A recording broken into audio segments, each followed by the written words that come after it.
Haleluya. Selamat malam bapak-bapak, ibu-ibu dan saudara-saudara. 인도네시아 말로 저녁에 하는 인사말을 제가 여러분들께 드렸습니다. 제 설교 PPT가 띄워져 있나요? 예, 띄워주시면 제가 사용하면서 말씀을 증거하겠습니다. 오늘 저녁에 저는 온 세계를 향해 정하신 하나님의 경영, 이런 제목으로 오늘 말씀을 증거하려고 합니다.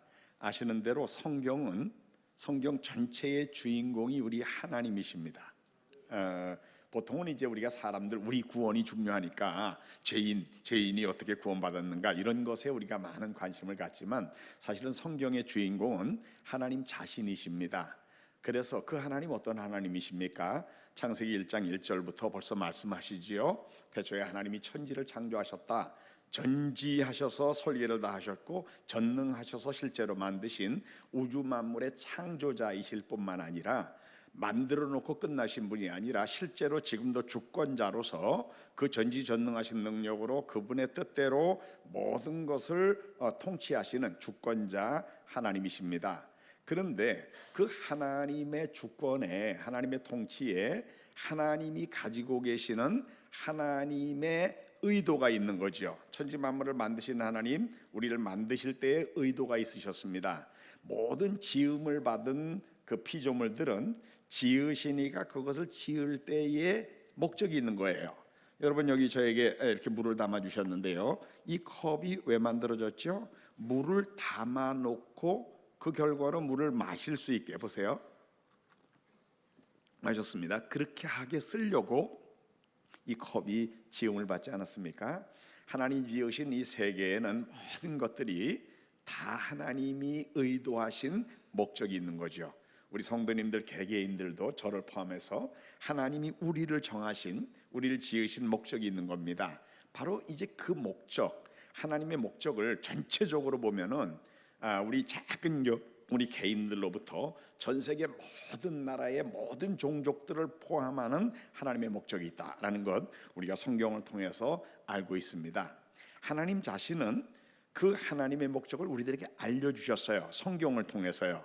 그래서 창세기서부터 구약 성경을 쭉 우리가 보면은 내가 이 우주 만물을 지었고 우주 만물이 앞으로 어떻게 되게 하려고 그래 라는 하나님의 의도, 하나님의 목적을 성경이 우리들에게 알려주었는데요. 그것을 언약이라 그럽니다. 하나님이 약속해 주신 이렇게 하려고 그러는 내용. 그런데 창세기에 보면은 처음에는 그것이 약속의 형태로 말씀을 하신 것이 나오고요. 또 시편 같은 데 보면은 하나님이 선언적으로 이렇게 될 것이다 라고 선언적으로 말씀을 하셨지만 더 많은 부분에서는 예언의 형태로 앞으로 이렇게 될 거야 라는 형태로 말씀을 하셨는데, 이런 약속이든 선언이든 예언이든 하나님이 알려주신 그 내용은 하나님이 앞으로 어떤 일을 하시려고 하시는지를 보여주면서 하나님이 보기를 원하시는 미래의 어떤 일입니다. 그것을 하나님의 성경을 통해서 우리들에게 말씀해 주신 것입니다. 그래서 우리가 언약이라고 할 때에 하나님이 주신 이 언약은 그분이 어떤 일을 하려고 그러시는지, 그리고 그분이 미래에 보기를 원하시는 그 결과를 미리 우리들에게 보여주는 거죠. 그것은 하나님의 목적을 분명하게 보여준다라는 것을 우리가 알 수 있습니다. 일반적으로 성경 전체를 보면은요, 하나님의 의도가 크게 세 방향으로 나타나는데요. 먼저는 제일 중요한 건 하나님 자신에 대한 얘기입니다. 하나님의 전지전능하심, 거룩하심, 좋으심, 하나님 자신을 우리들에게 그 영광이라 그러는데요, 이 탁월하심, 이걸 우리들에게 보여주시는 거예요. 그래가지고 그것을 본 우리 같은 그 성도들이 또는 천사들도 하나님 그런 분이군요, 하나님을 찬양하고 높이고 하나님께 영광을 드리게 하는 거. 그러니까 하나님이 먼저 하나님의 영광을 우리에게 보여주시고 거기에 대한 반응으로 우리가 하나님을 예배하고 찬양하게 만드시는 거, 이것이 우리 하나님이 의도하시는 가장 중요한 첫 번째 하나님의 목적의 내용입니다. 두 번째는 사람들에 관한 건데요, 죄인된 사람들을 대신 벌 받아주는 제도, 속죄 제사의 방법으로 특별히 예수님 오셔서 우리의 죄를 대신 벌 받아 죽어주심으로 우리가 믿기만 하면 믿음으로 말미암아 의롭다함을 받고 하나님의 자녀가 되고 천국 백성이 되고 그래서 영원한 행복을 누리게 만들어 주시는 거, 이건 사람들을 향한 하나님의 목적입니다. 이것이 또 성경 전체가 보여주는 또 하나의 하나님의 목적의 내용이고요. 또 하나, 세 번째는 실제로 존재하는 이 악, 사탄과 죄와 악에 대해서는 하나님께서 그 사탄의 권세를 다 멸하시고 결국은 사탄이 지배하는, 공중 권세 잡은 자가 지배하는 영역을 다 패퇴해서 없애버리시고 하나님의 그 온전하신 선하신 통치가 온전하게 나타나는 하나님 나라를 건설하시는 거. 그래서 악을 다, 사탄과 악의 세력을 다 멸하시고 하나님의 온전한 통치를 완전히 이루시는 하나님 나라의 도래, 이것이 또 하나의 하나님의 목적의 방향입니다. 다시 정리해드리면요, 하나님의 이 우주적인 계획, 언약 속에 보여지는 하나님이 하시려는 일은 세 방향으로 나타나는데, 첫째는 하나님 자신에 대해서는 하나님의 영광을 보여주셔서 예배를 받으시고 찬양을 받으시는 거, 이거고요. 사람들에 대해서는 죄인들이 죄 용서받고 구원받고 영원한 하나님 나라의 백성으로 천국 복을 누리게 만들어 주시는 거. 세 번째는 악에 대해서는 완전히 사탄과 악의 세력을 멸하시고 이제는 하나님의 온전한 통치가 이루어지는 하나님 나라를 건설하는 것, 이런 것으로 하나님의 목적이 나타나는 것을 우리가 보게 됩니다.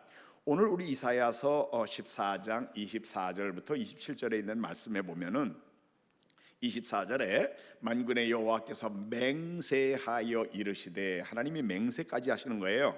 여러분, 하나님이 그냥 말씀하셔도 그대로 하시는 분입니다. 그런데 맹세까지 하신 거는 히브리서 6장 17절에 보면은 맹세로 하신 약속은 절대로 변경하지 않고 그것을 그대로 실행할 것을 강조하시기 위해서 하나님이 맹세로 말씀하셨다고 그랬어요. 그러니까 이건 굉장히 하나님이 지금 강조하시는 말씀인데, 내용이 뭡니까? 내가 생각한 것이 반드시 된다. 하나님이 생각하신 거라고 우리말로는 번역했는데 영어 성경에 보면은 As I have planned 그렇게 돼 있어요. 내가 계획한 대로, 하나님이 계획한 거는 그대로 다 된다 그 말이에요.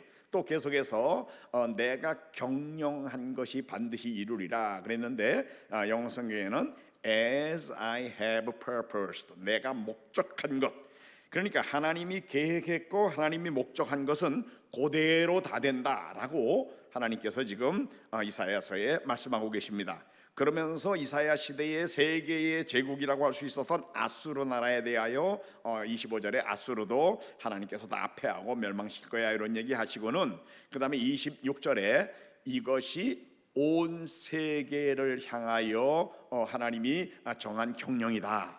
그러니까 하나님의 이 경영의 범위가, 하나님의 계획과 목적의 범위가 전 세계의 모든 나라 모든 종족들을 포함한 거지 이스라엘 백성들만을 위한 것이 아니다라는 것을 또 말씀하시고요. 열방을 향하여 편선이다.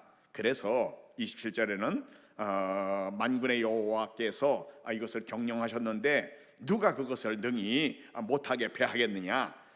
주님의 하나님의 손이 그것을 펴가지고 하시는 일이니까 아무도 그것을 돌이킬 수 없을 것이다 라는 말로 이렇게 강조해서 오늘 본문 이사야서가 말씀을 하고 있는 것입니다. 그래서 우리가 구약 성경에 가서 하나님이 그러면은 하나님의 계획을 알려주셨다고 그랬는데요, 먼저 제일 처음으로는 분명하게 세계적인 하나님의 계획을 알려주신 것이 창세기 12장 1절부터 3절에 하나님이 아브라함을 부르실 때에 하나님께서 분명하게 나타내 보여주셨습니다. 창세기 12장 1절부터 3절에 보면은 1절에는 너의 본토 친척 아비집을 떠나라 이런 명령을 주시고, 2절과 3절 상반절에는 그럴 때에 아브라함과 아브라함의 자손들이 어떤 복을 받을 것인가를 말씀하시고, 3절 하반절에 하나님이 이 아브라함을 불러가지고 아브라함과 그 자손을 통하여 어떤 일을 하려고 하시는가를 분명히 보여주는 내용인데, 1절에 보면은요, 제가 읽어보겠습니다. 두 개의 명령형 동사가 나옵니다. 1절에 잘 관찰해 보세요. 여호와께서 아브라함에게 이르시되 너는 너의 고향과 친척과 아버지의 집을 떠나 내가 네게 보여줄 땅으로 가라. 두 개의 명령형 동사가 보이지요? 첫째 뭡니까? 떠나라. 둘째는 가라 이겁니다. 어딜 떠나라고요? Your country, your people and your father's household. 그랬어요. 너의 나라를 떠나라, 너의 동족을 떠나라, 그리고 너의 아버지의 집을 떠나라. 여러분, 오늘도 선교사가 되는 사람들에게는 똑같이 이 명령을 하나님이 주시는 거 우리가 관찰할 수 있죠. 너의 본토, 친척, 아비집 이렇게 번역했지만 너의 나라, your country, your people, 그리고 your father's household. 그러니까 아브라함에게 주신 명령이 사실은 선교적인 명령이고요. 그 다음에 내가 가고 싶은 대로 가라가 아니라 하나님께서 가라고 하시는 곳으로 가라라고 분명하게 말씀을 하시고는, 그 다음에 2절과 3절 상반절에는 이 1절의 명령에 순종하면은 5가지 내가 이런 복을 줄게 라고 약속하고 있는데, 내가 너로 큰 민족을 이루게 만들어 줄게, 내가 내게 복을 줄게, 그리고 내 이름을 창대하게 만들어 줄게, 그리고 네 번째는 너를 복이 되게 만들어 줄게, 그리고 3절 상반절에는 누가 너를 축복하면 내가 그 사람을 축복해 주고, 누가 너를 저주하면 내가 그 사람 저주할 거야. 하나님이 이렇게 1절의 선교적인 명령에 순종하는 사람들이 받게 될 그와 그의 자손들이 받을 복을 이렇게 약속하셨는데, 여러분 아시는 대로 이 말씀이 처음 이스라엘의 민족의 초기 족장인 아브라함을 부르실 때에 하나님이 하셨던 애시당초의 시작부터 하신 말씀입니다. 그런데 3절 하반절에 하나님이 앞에서 떠나라 가라 내가 이런 복 줄게 하시곤 그 목적, 왜 그런 명령을 주시는지, 그런 복을 약속하시는지를 보여주는 말이 3절 하반절입니다. 땅의 모든 족속이 너로 말미암아 복을 얻을 것이다.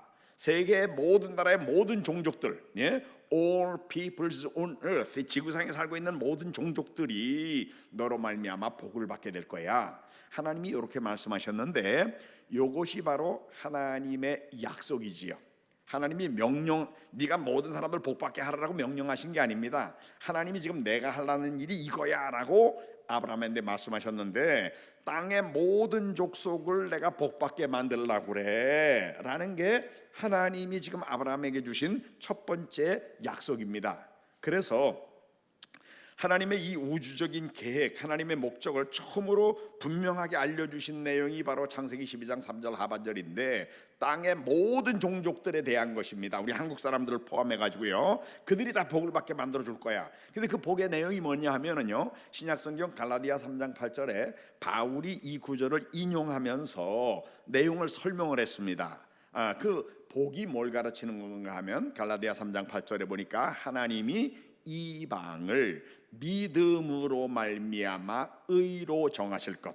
이방 사람들이지만 여러분들하고 저 한국 사람 옛날로 보면 이방 사람이잖아요. 우리 같은 이방 사람들도 예수님을 믿기만 하면 믿음으로 말미암아 의롭다함을 받는 거, 이신득의, 이신칭의라고도 하죠. 바로 그걸 말하는 거예요.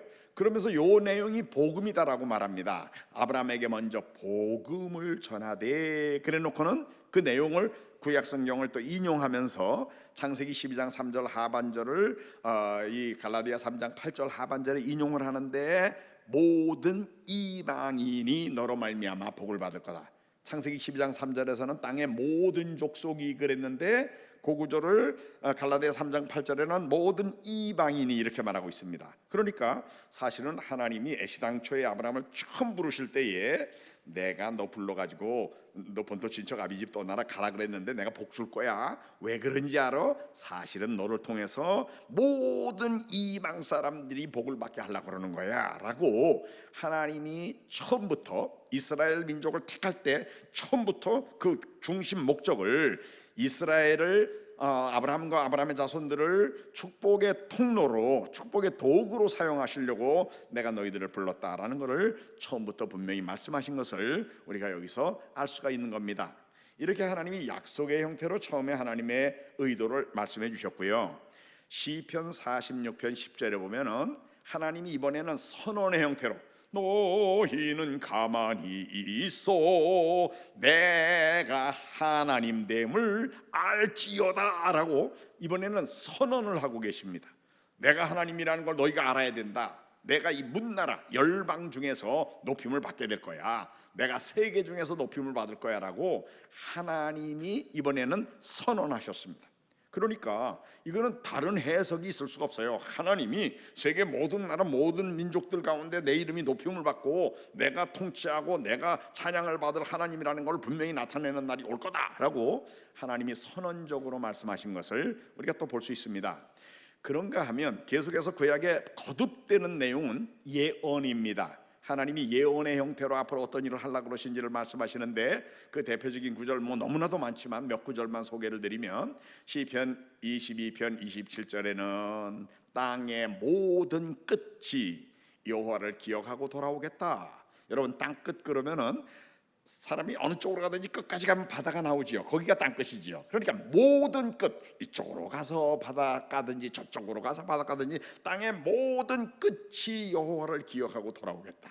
여러분 세계 모든 나라에 땅에 살고 있는 사람들에게는 그 땅 끝까지, 그것도 한쪽 방향만 아니라 모든 끝이 우리 하나님께 돌아오겠다. 모든 나라의 모든 족속이 주의 앞에 예배하게 될 거야 라고 분명하게 말씀하고 있습니다. 시편 86편 9절에는 주여 주께서 지으신 모든 민족이 와서 주의 앞에 경배하며 주의 이름의 영광을 돌리게 될 것입니다. 얼마나 분명한 예언입니까? 하나님께서는 선지자를 통하여 내가 앞으로 하려는 일이 세계 모든 나라 모든 종족들이 결국은 복음을 듣고 구원받은 자들 돼서 나를 예배하고 나를 찬양하는 그런 민족들이 되게 만들 거야 라는 것을 구약에 반복해서 말씀하셨습니다. 특별히 이 바닷가에 살고 있는 우상숭배 하는데 그 유명한 그런 사람들이 있는데 스바냐서 2장 11절 하반절에 보면은 이방의 모든 해변 사람들이 각각 자기 처소에서 여호와께 경배하게 되겠다. 또 우리가 많이 부르는 찬양의 하박국서 2장 14절 물이 바다 덮음같이 여호와의 영광을 인정하는 것이 온 세상 가득하겠다. 여러분 우리 눈으로 볼 수 있는 것 중에 제일 큰 게 뭡니까? 태산입니까? 태산도요 이렇게 보면 그냥 한눈에 다 보입니다. 그런데 바닷물, 물이 바다를 덮은 같이 어느 곳이든지 바다에 물이 있는데 이쪽에 물이 있고 저쪽에 물 없는 데 있습니까? 물이 바다를 편만하게 다 덮는 것처럼 여호와의 영광을 인정하는 것이 온 세상에 가득하게 될 거다. 하나님에 대하여 모두가 알고 그 하나님 진짜 하나님이야 하나님의 영광을 고백하는 일이 세계적으로 이루어질 것을 하나님께서는 분명하게 예언적으로 말씀하신 걸 볼 수 있습니다. 구약의 맨 마지막 성경인 말라기서에 외우기 쉽게 1장 11절 911이 아니라 111입니다. 1장 11절 외우기 쉽죠? 우리 같이 한번 읽어봐 주시겠어요? 예, 이거는요 구약 성경을 어떻게 보면 결론 짓는 것과 같은 말라기서의 예언입니다. 뭐라고 예언하고 있습니까? 같이 읽습니다. 만군의 여호와가 이르노라 해 뜨는 곳에서부터 해 지는 곳까지의 이방 민족 중에서 내 이름이 크게 될 것이라. 각처에서 내 이름을 위하여 분향하며 깨끗한 제물을 드리리니 이는 내 이름이 이방 민족 중에서 크게 될 것임이니라. 아멘. 얼마나 분명합니까? 해 뜨는 데부터 해 지는 데까지 동쪽 끝에서 서쪽 끝에까지 뜨문이 아니라 every place에서 각처에서 모든 이방 사람들이 깨끗한 예물을 가지고 하나님 앞에 나와서 하나님을 예배하고 경배하는 날이 올 것이다라고 구약 성경의 결론의 말과 같이 말라기서 1장 11절에 분명하게 예언하고 있습니다. 그래서 구약을 보면은 다시 요점 정리해드리면은 아브라함에게는 약속의 형태로 또 시편 46편에서는 선언적으로 하나님이 그리고 많은 예언에서는 세계 나라 모든 나라의 모든 종족들이 결국은 우리 하나님을 예배하고 찬양하는 날이 오게 될 거야. 그들이 다 하나님의 백성이 돼가지고 구원받고 하나님을 예배하게 된 날이 올 거다라고 한마디로 세계 선교의 완성, 세계 복음화의 완성, 세계 모든 나라 모든 종족들이 구원받게 되는 일이 이루어질 것을 하나님께서는 분명하게 내가 계획한 게 요거야, 내 목적은 요거야 라고 구약에 분명하게 말씀해 주신 것을 우리가 볼 수 있습니다. 우리가 창세기서부터 말라기서까지 잘 보려고 그러면은 얼마나 그 분량이 많습니까? 그런데 구약 성경을 우리 예수님께서 딱 요점 정리해 주신 내용이 있어요. 3년 동안 제자들을 양육하시고 부활하시던 날 제자들이 유대인들을 두려워해서 모여 있는 자리에 우리 예수님 오셨습니다. 그 자리에서 예수님이 3년 동안 제자들을 가르치셨던 내용을 복습시켜 말씀하시는 내용이 누가복음 24장에 나와 있는데요. 44절에 보면 이렇게 기록되어 있습니다. 또 이르시되 내가 너희와 함께 있을 때에 너희에게 말한 바. 예수님이 제자들과 같이 계실 때, 그러니까 3년 동안 공생의 기간 동안에 내가 너희들에게 이야기했잖니, 그 말씀이에요. 그 내용이 뭡니까? 곧 모세의 율법과 모세 오경을 가르치는 말이지요. 또 선지자의 글과, 여기서 선지자의 글은 대선지서, 소선지서는 물론이고요, 역사서들도 다 누가 썼나요? 선지자들이 썼습니다. 그러니까 구약의 역사서와 선지서를 말하는 거고요. 그 다음에 시편에, 이건 시가서를 가르치는 거예요. 한마디로 모세 율법과 선지자들과 시편, 이거는 구약 성경 전체를 가르치는 건데 거기에 나를 가리켜 기록된 모든 것이 이루어져야 하리라는 말이 이것이다. 나, 여기서 말씀하시는 분 나가 누구지요? 바로 예수님을 가르치는 겁니다. 그러니까 구약 성경 전체의 주인공이 바로 예수님이다라는 것을 말씀하시고, 그 다음에 45절에 그들의 마음, 제자들의 마음을 열어서 성경을 깨달아 알게 해주시고는 그 다음 절에 46절과 47절에서 우리 예수님이 구약 성경 전체를 두 개의 중심 주제로 요점 정리를 해주셨어요. 요약을 해주셨습니다. 그 내용은 물론 나를 가리켜 예수님에 관한 내용이에요. 그런데 예수님이 어떤 일을 하시는 분이라고 말하고 있는가 하면은 46절에 또 이르시되 이같이 그리스도가 고난을 받으시겠다, 그리고 제3일 만에 죽은 자 가운데서 다시 부활하실 거야, 요거지요. 그리스도의 고난과 부활, 이것이 46절에 예수님이 구약성경 전체의 첫 번째 중심 주제로 요약한 말씀입니다. 그 다음에 또 하나 있습니다. 47절입니다.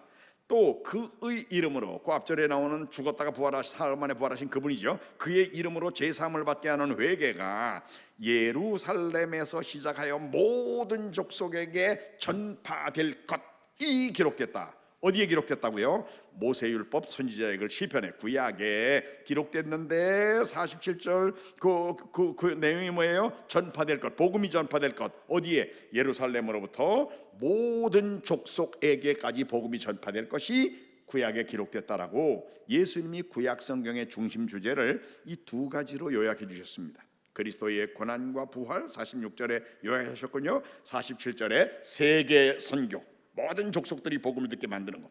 그래서 다른 사람은 구약 성경을 어떻게 볼지 모르지만 바로 그 말씀이신 예수님, 하나님으로 인간의 몸을 입어 세상에 오셔서 우리들에게 하나님의 진리를 분명히 가르쳐 주시는 우리 예수님에 의하면 구약 성경 전체는 바로 예수님에 대한 내용인데, 중심 내용은 그 예수님 메시아가 오셔서 십자가에 달려 우리의 죄를 대신 벌받아 죽으시고 사망의 권세를 깨고 사흘 만에 부활하실 거야 라는 그리스도의 고난과 부활, 요거와 그 다음에 이 복음이, 사람들 죄 용서받고 구원받게 하는 이 복음이 딱 모든 족속에게까지 전파될 것이다 라는 세계선교, 요것이 우리 예수님에 의하면 구약 성경의 중심 주제다라는 걸 우리가 알 수 있습니다. 그리고는 제자들에게 너희는 이 모든 일의 증인들이야, 앞으로 너희들이 해야 될 일이 이 내용을 증거하는 일이다 라고 예수님 말씀하셨습니다. 그러므로 누가 뭐라고 하든지 사실 우리 예수님에 의하면 구약 성경의 중심 주제가 바로 이 두 가지다라는 거 우리가 분명히 알 수 있고요. 우리가 가지고 있는 신약 성경, 이제 구약은 그리스도의 고난과 부활, 세계 선교고요. 신약 성경의 중심 주제는 어떻게 될까요? 신약 성경이 전하는 메시지를 우리들에게 대표적으로 딱 요점 정리해서 말해줄 수 있는 사람이 있다 그러면 그거는 아마 신약 성경의 최고 많은 분량을 기록한 사람이 전한 메시지일 겁니다. 근데 우리가 가지고 있는 신약 성경 4개의 복음서와 사도행전과 서신서들과 요한계시록까지 27권 있잖아요. 근데 그 신약 성경에 쓰신 사람들을 보면은요, 바울과 바울의 선교팀이 쓴 글이 신약 성경의 절대량입니다. 그렇죠? 바울이 로마서부터 빌레몬서까지 13권의 성경을 바울이 혼자 썼습니다. 그리고 바울의 동력자였던 의사 누가가 누가복음하고 사도행전을 썼어요. 그리고 또 처음에 1차 전도 여행 때는 같이 갔다가 중간에 돌아가 가지고 바울이 싫어해 가지고 2차 전도 여행 때는 안 데리고 가려고 그랬던 인물이지만, 바울이 자기의 죽음을 앞에 놓고 마지막으로 쓴 글에 의하면은 마가도 바울이 인정하는 동력자였습니다. 그렇게 본다 그러면 여러분, 바울의 이 전도팀의 중요한 이 세 사람, 바울 자신과 누가복음과 사도행전을 쓴 의사 누가와 그리고 마가복음을 쓴 마가, 요 세 사람이 쓴 글을 다 합치면 신약 성경의 절대량이라고 볼 수 있기 때문에 바울이 전한 메시지는 신약 성경의 중심 메시지하고 일치된다라고 우리가 일반적으로 볼 수 있고요. 특별히 이 누가와 마가는 바울이 자기의 죽음을 앞에 놓고 마지막으로 쓴 편지인 디모데후서의 맨 마지막 장에 4장 11절에 보면은 누가만 나와 같이 있다, 그리고 마가를 데리고 와라, 마가가 내 사역에 매우 유익하다, 이렇게 인정하고 있잖아요. 그러니까 죽는 날까지 동력자인 거예요. 어떤 사람이 저하고 같이 사역을 하다가 이 사람이 그 이단적인 소리를 하고 그러면 제가 이 사람하고 끝까지 같이 갈 수 있습니까? 너 이단이구나, 사탄아 물러가라, 헤어지지 않겠어요? 그런데 이 의사인 누가나 마가는 바울이 자기가 순교하기 직전까지 자기의 동력자로 인정했던 사람들이니까 이 사람들은 다 같은 메시지를 가진 사람들이라고 볼 수 있고요. 특별히 어떤 분들이 그래요, 바울은 사도가 아니지 않습니까? 그런데 여러분, 바울은 사도 그룹이 인정했던 사람이었습니다. 바울이 그 1차 전도 여행을 마치고 에베소에 돌아와 있을 때에, 이제 안디옥에 돌아와 있을 때에 율법을 강조하는 이단자들이 나타나 가지고 이제 자꾸 이방 사람으로서 믿는 사람들을 괴롭히고 하니까 이 문제를 가지고 예루살렘에 있는 지도자들, 사도들과 장로님들, 이분들이 어떤 지침을 줘야 되겠다, 그래 가지고 이 문제를 가지고 바울과 바나바가 이제 예루살렘에 가서 소위 예루살렘 공의회가 모이지 않습니까? 그래서 예루살렘 공의회가 이방 사람으로 예수를 믿을 때에 그 사람들을 어떻게 처리해야 되느냐는 문제를 의논할 때에 결국은 회의의 결과로 이제 이방 사람으로 예수를 믿는 사람은 이렇게 해라라는 것을 우리가 권면하자. 그래서 예루살렘 교회 대표 2명 뽑아가지고 편지를 써가지고 보냈는데, 그 편지의 서두에 보면은 사도행전 15장 25절 26절에 예루살렘 교회 지도자들이 이렇게 말합니다. 사람을 택하여 우리 주 예수 그리스도의 이름을 위하여 생명을 아끼지 아니하는 자인 우리가 사랑하는 바나바와 바울과 함께 너희에게 보내기를 만장일치로 결정했다. 그러니까 예루살렘에 있는 사도 그룹하고 장로 그룹 지도자들이 바나바와 바울을 인정하고 있는 것을 볼 수 있지 않습니까? 그러니까 바울은 그가 전했던 메시지는 예루살렘 교회의 지도자들이 인정하는 메시지였어요. 그래서 바울이 2차 전도 여행 떠날 때 실라, 예루살렘 교회 대표로 이제 보냈던 사람이죠. 그 실라를 팀 멤버로 삼아가지고 예루살렘에 보낸 사람입니다.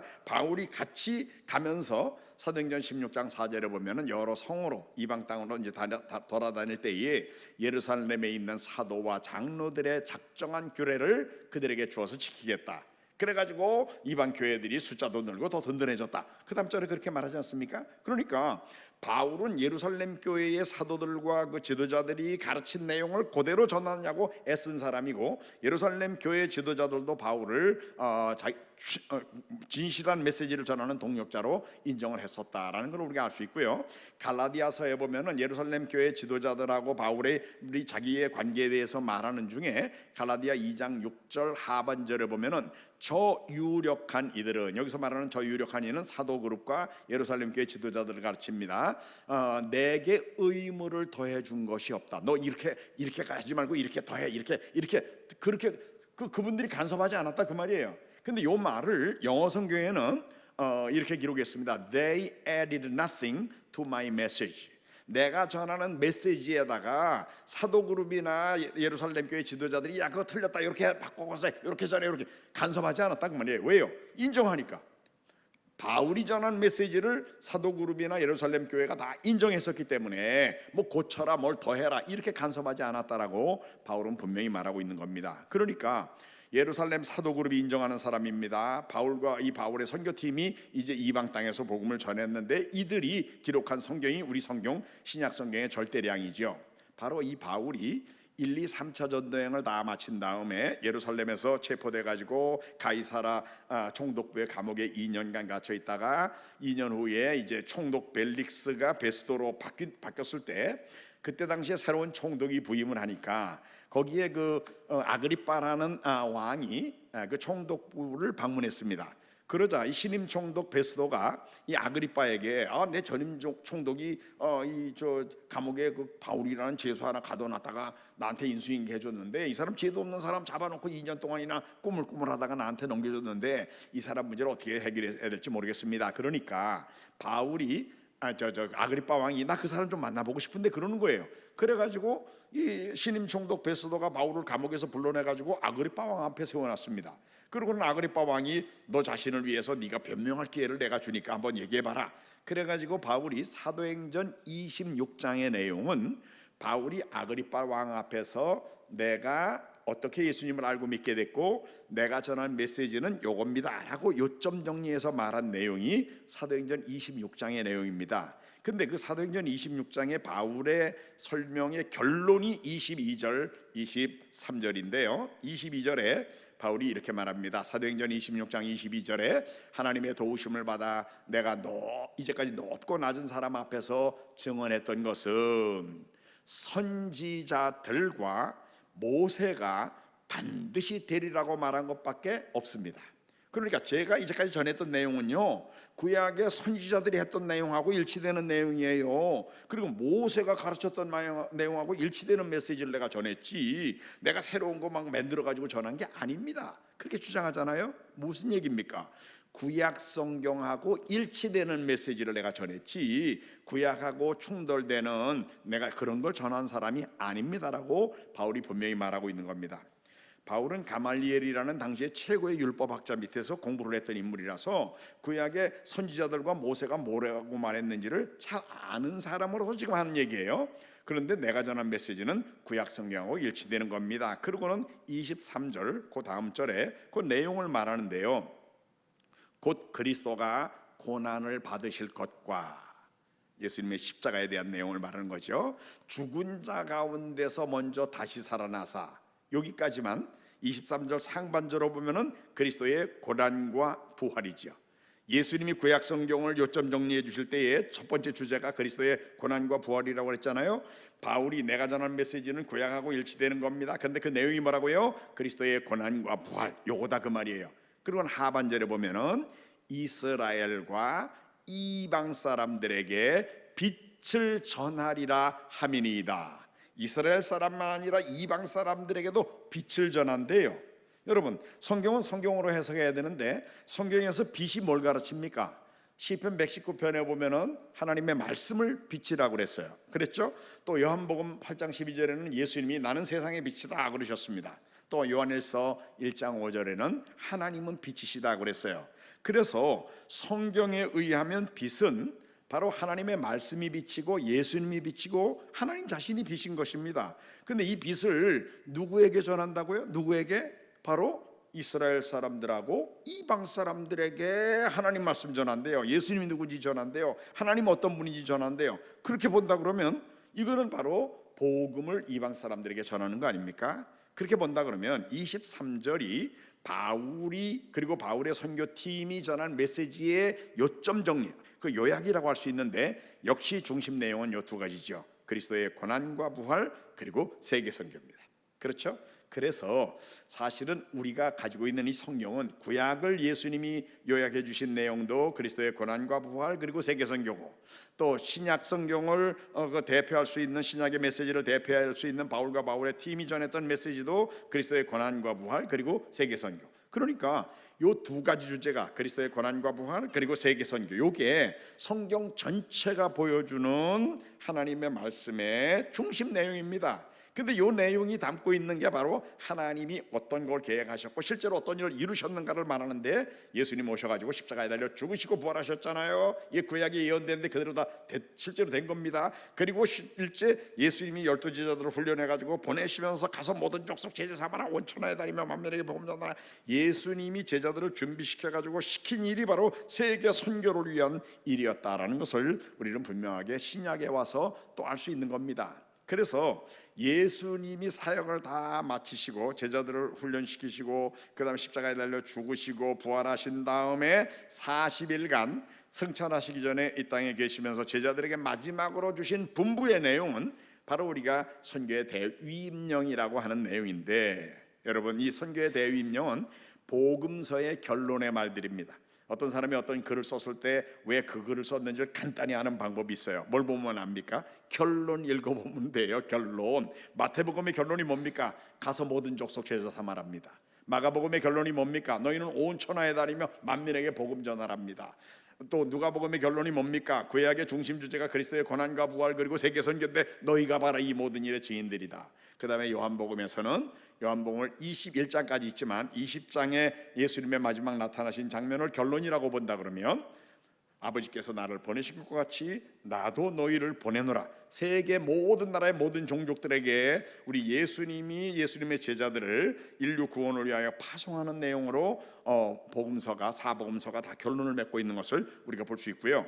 이 사복음서에서 예수님이 강조하신 우리들의 사역의 초점 대상이 마태복음에서는 모든 족속으로 모든 민족이라는 용어를 쓰셨고요. 마가복음에는 온 천하, 범위는 온 천하고요. 대상은 만민, 세계 모든 나라의 모든 종족입니다.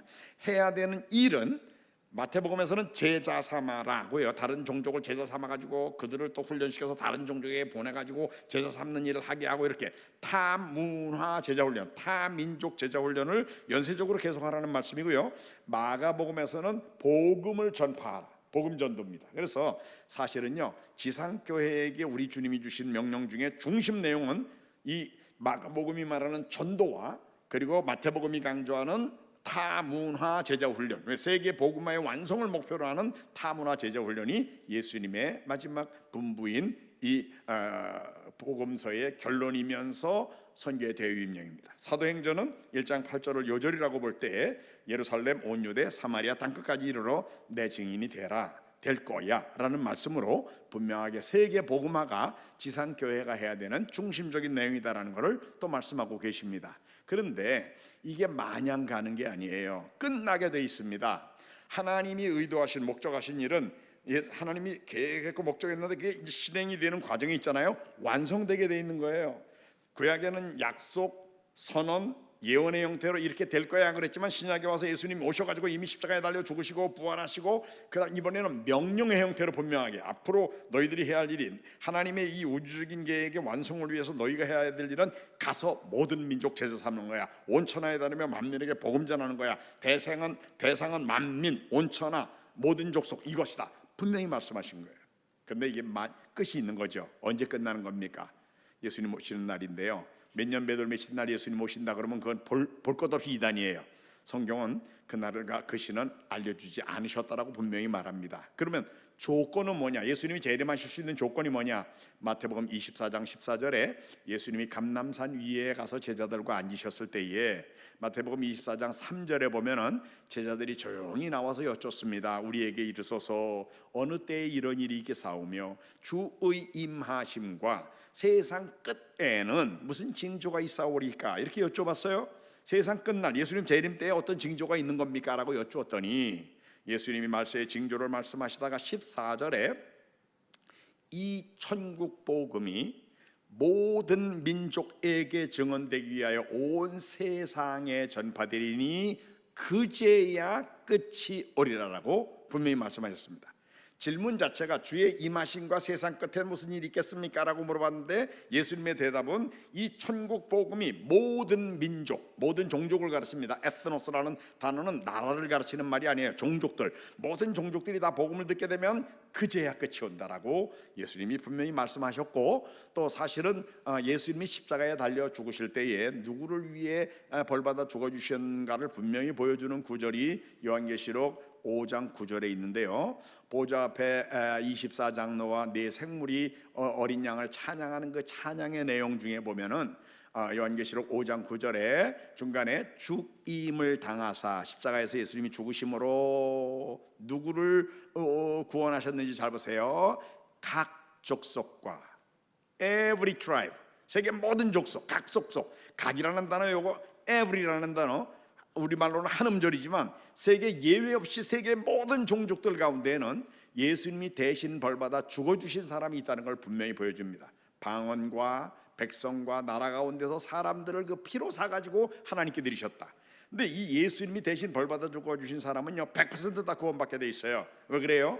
요한복음 10장 27절에 보면은 내 양은 내 음성을 들으며 나는 그들을 알며 그들은 나를 따른다. 28절에 내가 그들에게 영생을 주노니 영원히 멸망하지 아니할 것이다. 또 그들을 내 손에서 빼앗을 자가 없다. 그들을 주신 내 아버지는 만물보다 크시기 때문에 아무도 아버지의 손에서 그 사람들을 뺏을 수가 없다라고 말씀하십니다. 그러니까 예수님이 대신 벌받아 죽어주신 사람은 다 구원받게 돼 있는 거예요. 근데 그런 사람이 어디 있어요? Every tribe에 있다니까요. 모든 종족 가운데 있어요. 제가 지금 사역하고 있는 수마트라의 남부 지역에만도 32개의 미전도 종족이 있어요. 아직 예수 믿는 사람이 하나도 눈에 안 띄는 종족이 있어요. 무꼬무꼬 종족이라든지 가오로 종족이라든지 끼낌족이라든지.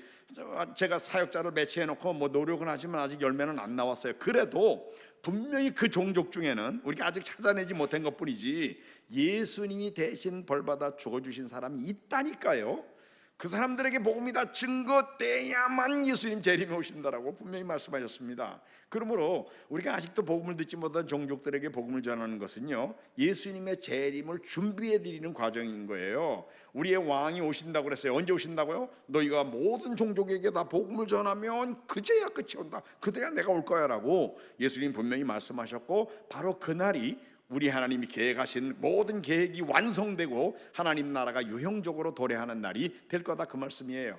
그래서 나중에 요한계시록에 보면은 11장 15절에 온 세상 나라들 주 그리스도 다스리는 나라가 되고 할렐루야 할렐루야는 그 바로 할렐루야 코러스에 우리가 고백하는 온 세상 나라가 다 주를 섬기는 그런 나라가 될 것이다라는 예언의 말씀이 성경의 예언대로 그대로 이루어지는 날이 올 거다, 그 말입니다. 그래서 우리가 비전 찬양이라는 거 우리가 찬양할 때 많이 부르죠.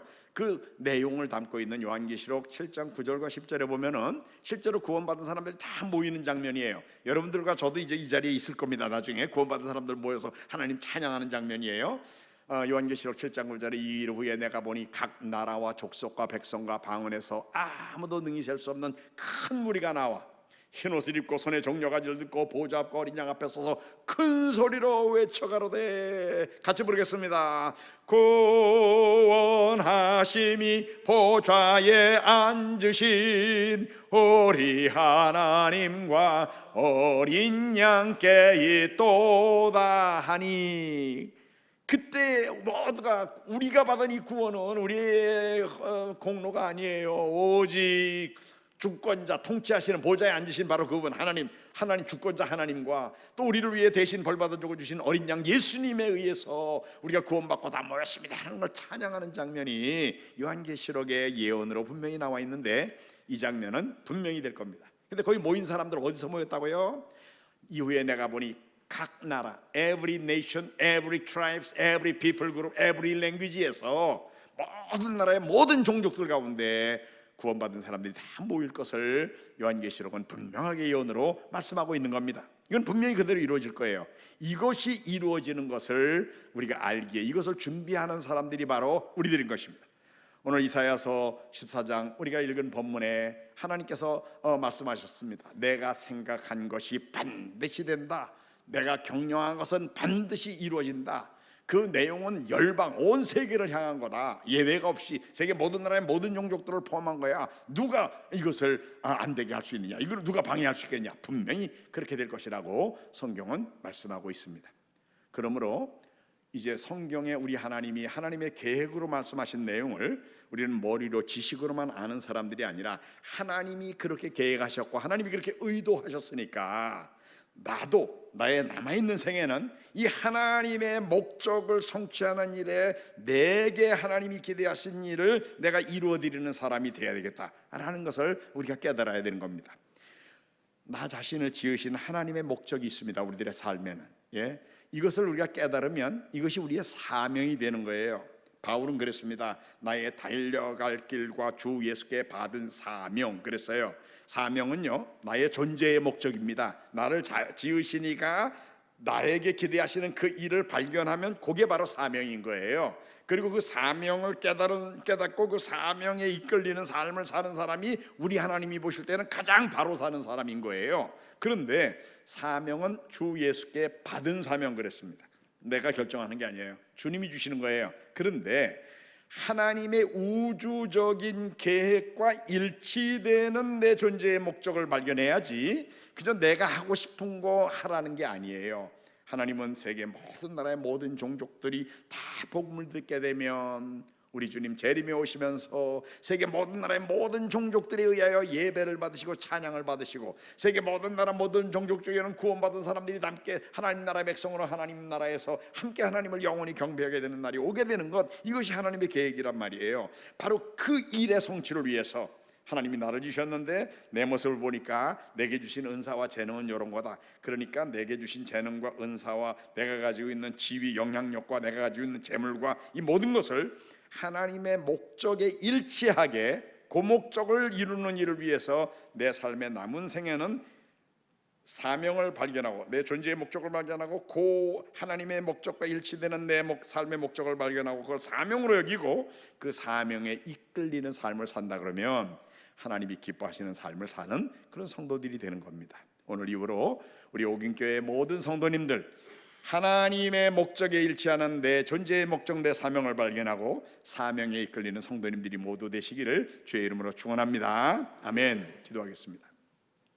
사랑하는 주님, 이 저녁에도 주의 자녀들이 주의 전에 나와 기도하며 주님 앞에 주의 백성으로서 살려고 정말 이렇게 노력하는 이것을 주님이 보고 기뻐하시는 줄로 압니다. 하나님, 오늘도 이 정도 이곳에 보내셔서 말씀을 증거하게 하시되 하나님께서 의도하신 목적하신 하나님이 경영하시는 경영이 뭔지 우리의 삶이 그 하나님의 목적에 일치된 삶을 살아야 될 것을 강조하는 말씀을 들려주셨는데 하나님, 오늘 이후로 우리 옥인교회의 모든 성도님들이 하나님의 목적에 일치되는 내 삶의 목적을 발견하고 개인적으로나 가정적으로나 교회적으로나 하나님의 목적에 일치하는 우리들의 목적을 발견하고 그 목적에 이끌림을 받는 성실한 성도들이 모두 되도록 인도해 주시옵소서. 주님 예수 그리스도의 이름으로 기도하옵나이다. 아멘.